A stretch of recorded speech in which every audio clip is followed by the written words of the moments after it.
mahasiswa dari SMK Negeri 1 Sidikalang. Di sini kami ada tugas sejarah mengenai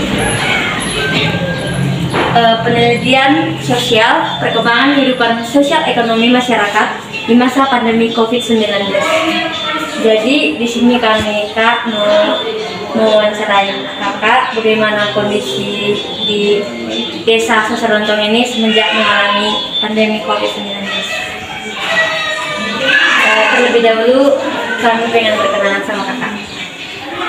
Perkenalkan kak, nama saya Krisnawati Gorupinem. Nama saya Anggiat Sinaga. Nama saya Denis Guntuk. Nama saya Kevin Zombi. Nama saya Maria Warhu. Nama saya Lestari Zubana. Jadi di sini kak, kami akan memberikan beberapa pertanyaan.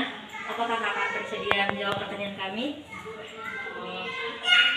Sebelum saya jawab, saya memperkenalkan diri. Nama saya Denis Sinaga.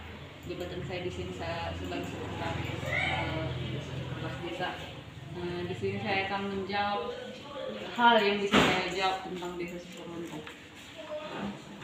Terima kasih kak atas kerjasamanya.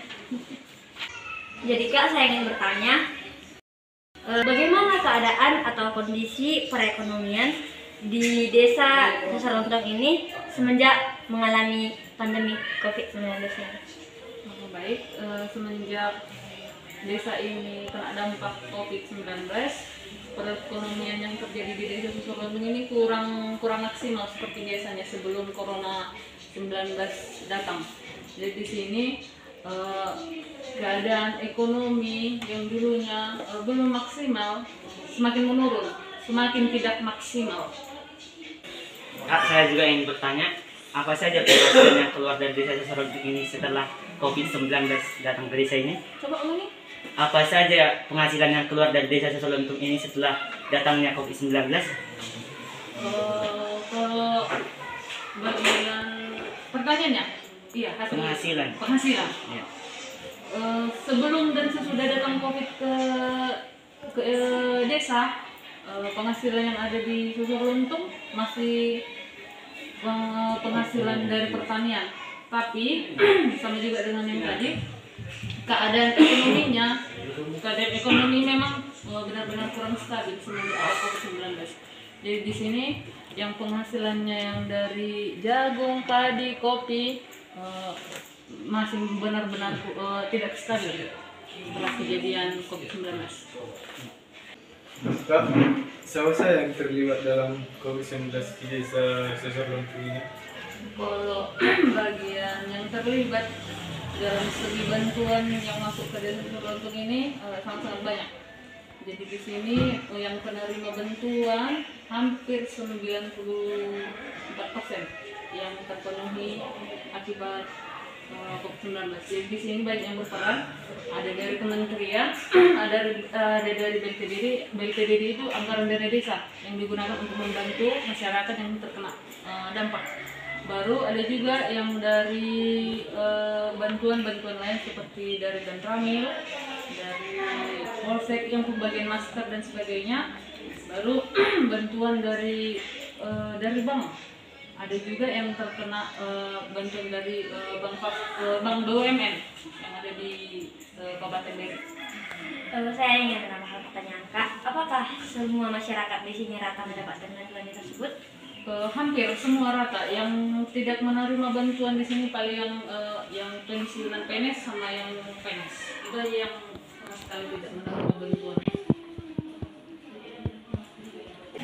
Kak, sejak kapan desa Sosorontong merasakan dampak virus corona? Kalau masyarakat desa Sosorontong ada yang beberapa terkena kasus corona, COVID. Tahun 2021 ada sekitar 21 orang yang terkena COVID yang di desa Sosorontong. Kak, mengapa penduduk desa Sosorontong ini bisa terkena COVID-19?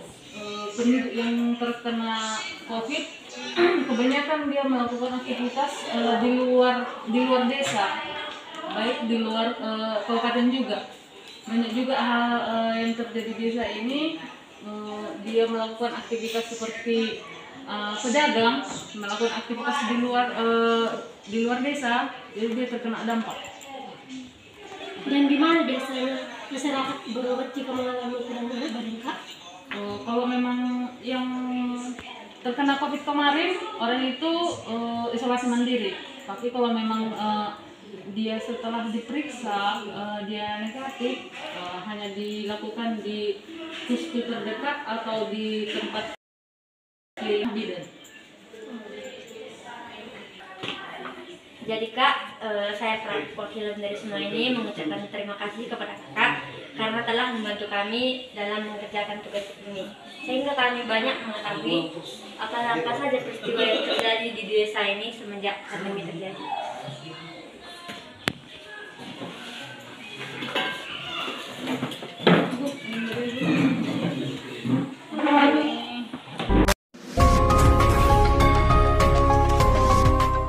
Selamat sore Bu, perkenalkan kami siswa dari SMK Negeri 1 Sidikalang, jurusan akuntansi. Nah, jadi di sini kami ada tugas sejarah mengenai perkembangan kehidupan ekonomi sosial masyarakat di masa pandemi COVID-19 ini. Jadi kami akan memberikan beberapa pertanyaan kepada Ibu mengenai kesehatan di desa Sesor Lantung ini. Apakah Ibu bersedia menjawab pertanyaan kami? Perkenalkan Bu, nama saya Krisnawati. Nama saya Lestari juga, Bu. Nama saya Angget Sinaga. Nama saya Denis Bito. Nama saya Kim Sombi. Jadi Bu, di sini kami akan mempertanyakan berbagai pertanyaan mengenai kesehatan di desa ini. Apakah Ibu bersedia menjawab pertanyaan kami? Terlebih dahulu kami ingin berkenalan sama Ibu. Silahkan Ibu untuk memperkenalkan diri. Ya, itu ya. Selamat sore untuk kita semua. Sore Ibu. Nama saya Nurla Bamaha. Saya selaku pemilik bidan praktek mandiri ini. Saya akan menjawab pertanyaan adik-adik sebisa saya. Untuk itu saya persilahkan apa pertanyaan kalian, saya akan jawab.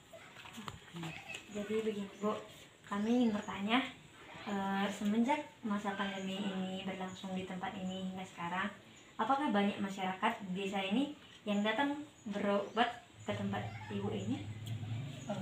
Banyaknya sih kayak mana ya, bukan terlalu banyak tapi ada gitu. Tapi lebih banyak, lebih meningkat pasiennya di masa pandemi daripada sebelumnya. Bila contohnya ada orang yang berobat di sini, obat-obat yang dibutuhkan mereka lengkap di sini? Gini, untuk pengobatan kita menggunakan obat dasar. Setelah apabila atau 3 hari dari pengobatan itu tidak ada perubahan, kita harus lanjutkan dia ke dokter. Bu, saya juga ingin bertanya, apakah ekonomi Ibu meningkat setelah pandemi COVID-19 ini, Bu? Ya, adalah peningkatan dari sebelumnya karena pasien banyak kan, adalah. Jadi cukup sekian Bu wawancara kami kepada Ibu. Terima kasih karena Ibu telah menjawab berbagai macam pertanyaan kami. Terima kasih ya Bu. Sukseslah. Mencerkar, masih kelas 1 ya.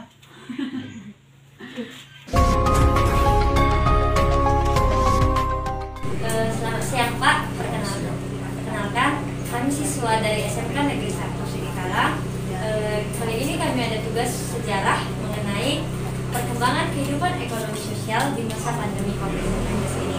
Jadi tujuan kami ke sini ingin menanyakan Bapak berbagai hal mengenai kondisi ekonomi sosial masyarakat di desa ini. Perkenalkan Pak, nama saya Krisnawati Berpinam.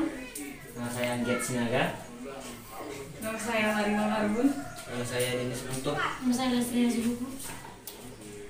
Jadi kami ingin menanyakan Bapak berbagai pertanyaan. Apakah Bapak bersedia menjawab pertanyaan kami? Ya, mana yang bisa Bapak jawab, ya pasti Bapak jawab. Terlebih dahulu kami pengen berkenalan sama Bapak. Kami persilakan Bapak untuk memperkenalkan diri. Oh ya, terima kasih kepada anak-anak kami yang datang dari SMK Negeri 1 Sidikalang. Saya perkenalkan nama saya Situagi Marbun, bertempat tinggal di desa ini yang sekarang kalian mengunjungi kami. di desa Susurletung. Jadi apa yang anak-anak tanyakan yang bisa kami jawab, ya silakan. Bagaimana kondisi atau keadaan perekonomian di desa ini semenjak pandemi ini berlangsung di tempat ini? Ya, perekonomian di desa ini ya sangat sulit, dimana untuk mencari pekerjaan pun gara-gara pandemi COVID tidak bisa keluar.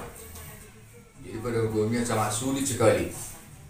Tapi mudah-mudahan kita berdoa semoga Tuhan nanti bisa meredakan segala penyakit pandemi COVID ini. Begitu, Nak.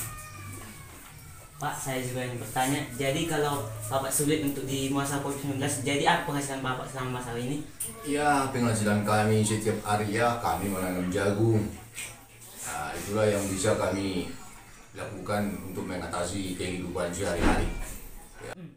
Pak, saya juga ingin bertanya, saudarakah yang sudah terkena COVID-19 di masa pandemi ini? Nah, itulah terima kasihlah kepada Tuhan. Kalau di desa ini tidak ada yang kena terserang wabah penyakit tersebut. Mudah-mudahanlah itu untuk seluruh desa ini jangan ada yang kena. Kalau di desa ini tidak ada yang kena. Terima kasih.